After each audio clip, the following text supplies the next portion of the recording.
no company seems to be getting quite pummeled in Silicon Valley like Facebook has been recently. Unilever now threatening to pull their ads because of the platform being what they call a swamp for extremism and hate. You know, how concerning is this? So, look, I think if you are a chief marketing officer, you want to make sure that you're protecting your brand. And so brand safety is top of mind. It's not just for Facebook, but it's also for, I would say, YouTube with Google. It has been experiencing the same type of feedback. I think maybe some of this might be a little bit overdone. I don't think that Facebook and Google are trying to create an environment where this type of backlash is occurring, but I do think they're making a lot of efforts and inroads, whether it's, investing in people to try and make sure they're getting rid of this content before it ever comes online, or investing in AI and machine learning to do that. So, look, I think these are platforms that have exploded over a very short period of time, and I think it's kind of an iterative process that I think they're truly focused on. How much do you think it will impact revenue, though? I mean, do you think it will have a material impact on revenue? So at the end of the day, you also have to think about the platforms, right? Whether it's Facebook, again, or whether it's Google with YouTube. These are multi-billion user platforms, right? So if you look at daily active users for Facebook, 1.4 billion, there's probably 1.5 billion plus active users on YouTube, if you look at the measurement there. If you're an advertiser, are you going to walk away from that many eyeballs? And you've heard Sheryl Sandberg say many times, like, we could deliver the Super Bowl in terms of reach every day to U.S. advertisers, right? Just domestically focused advertisers. So I think this is kind of a call to action. I think the CMOs of these big, especially the CPG companies, want to see more being done. But I also think Facebook and Google are responding in kind. And again, I think it's an iterative process, but I don't think they can ignore these platforms. What about the fact that, for the first time, users in the U.S. didn't grow for Facebook last quarter? Yeah, Big deal or no? Well, so they declined. I think it was 700,000, 800,000 users sequentially. The U.S. and Canada are about 187, just under 190 million users. Mm-hmm. You're at a point where even when we model out, we don't really model a lot of growth, if any, in daily active users for the company, just given the percentage of the population that they're already hitting. Mm-hmm. So I don't think that should be a big surprise. And if you look at where their growth and usage has been, it has been predominantly outside the U.S. and in a lot of emerging economies. So it wasn't all that surprising to me. What you have to continue to focus on, again, is the value that the advertisers are getting from this platform, despite what they might be saying in back channels, is that they are getting a lot of improved targeting, better targeting than they could get on any other medium. And they are seeing return on investment on these ads continue to go up. So Facebook continues to do things that kind of improves the reach, improves the targeting, and therefore you're seeing ad pricing go up for the company. So it's kind of working the way it should, we feel, at this point. You also cover Alphabet. You mentioned YouTube. YouTube CEO Susan Wojcicki recently said Facebook should get back to baby pictures. In fact, Facebook has been making algorithmic changes to show more posts from friends and family, but interesting to see the dichotomy there, and obviously YouTube struggling with its own issues. What do you think the big headwinds are for YouTube?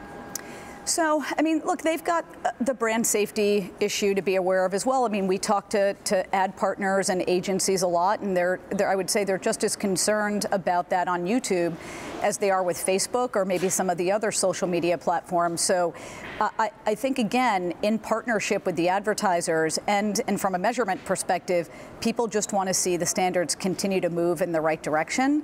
And I think, unfortunately, it's been a sign of the times for the last year or so, kind of how this message has evolved, and these platforms maybe did kind of get, maybe they not that they went off the rails, but I would say the issue has been just from what users have been posting on all of these sites. I think collectively everyone is more focused on it, and you've started to see that change with some of the algorithmic changes again on Facebook, but I think YouTube's focused on it as well. Interesting numbers out recently on lobbying, and Google outspent every other tech company, and Facebook actually hasn't spent very much, and obviously there's a lot at stake for Facebook right now. Do you see headwinds coming from their sort of relationship with Washington? So I think on the third quarter conference call, their earnings call, which was early November, Mark Zuckerberg tried to make a statement by saying he was going to hire all these extra people to start policing the site, something we were talking about before. He then announced the algorithmic changes in early January. So I do feel like they're trying to show not just their users, but also the political establishments that they're trying to do what's right and they're trying to police themselves. So does that mean they're not going to spend on lobbyists and start to get, much bigger there like Google? I probably not. I would probably say you would see it probably moving more towards maybe not spending as much as Google does, but moving in that direction. But I do think that at least they're trying to show everybody that this is front and center and really important to the company's strategy. There's been talk that Amazon could soon surpass Facebook as the second biggest platform for digital ad dollars right now. Obviously, Google is dominant, then Facebook. Do you see a potential shakeup in the hierarchy? Well, so Heath Terry covers Amazon for us, and by his estimates, I think in 2017, that ad business was about a $2.5 billion business, and about $3.7 billion this year is his forecast. So it's going to take a while for them to be able to surpass Facebook and take that number 2 position. I certainly don't think anyone should discount the power of Amazon and its Prime users and just, how many people go there to shop. So I think it's something that everyone needs to be mindful of.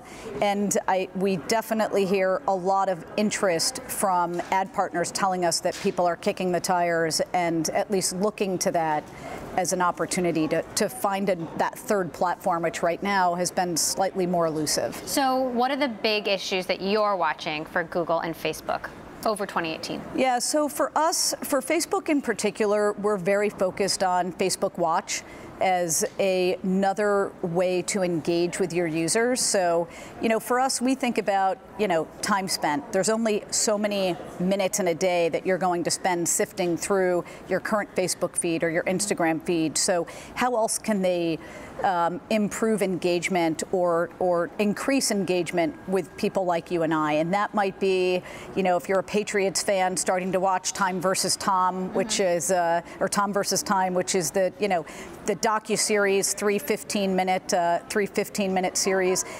That would mean you're spending more time interacting with the platform. So I see Facebook Watch, that's something that we're spending a lot of time on right now, and something that we hope to see evolve into, again, a much bigger reason why we're going to want to go to the app.